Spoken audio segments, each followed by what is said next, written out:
earlier on. Russia is saying they're not targeting civilians, but that is far from true. They're going on in an all-out offensive.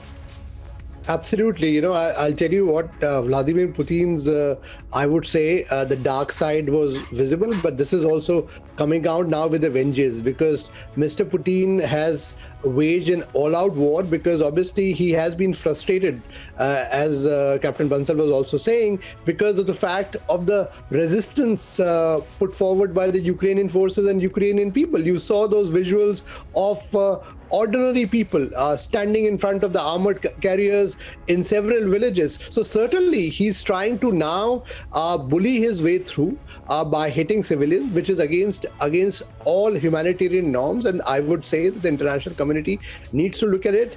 India has lost, one national. We need to be obviously through diplomatic channels, and we should be putting more pressure on Russia as well, because at the end of the day, he did tell the world, or at least try to create this fig leaf, that this is not an invasion. He will not target civilians. But what you are seeing now is clearly, an attempt to bulldoze into Ukraine in whatever way possible. And I'll tell you, there is also a ploy, which I've been saying, that he's trying on one hand to bully Ukrainians to surrender, to bully President of Ukraine to surrender, and let a Russia-led government be formed there. And on the other hand, he's also trying to tell them that this is the firepower he'll unleash. He'll destroy the country. And you see, not only a humanitarian crisis, but the entire economic crisis awaits us because of one dictator's actions. And that's the reason why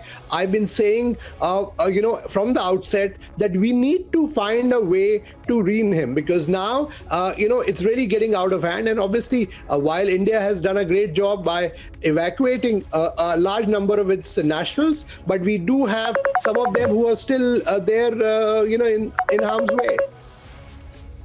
That is sort of exactly been just said by the Russian ambassador to India, where he's condemning what's been happening there, but also said that Russia will be helping the Indian forces to make sure that all of those students, mainly students, come out safely and a safe passage is given to them. Meanwhile, what the Ukrainian president has just said, because he's calling for support for his country's bid to join the EU, and the process that seems to be saying, and it's getting underway, saying the time for neutrality is over. We'll discuss that over in just a bit.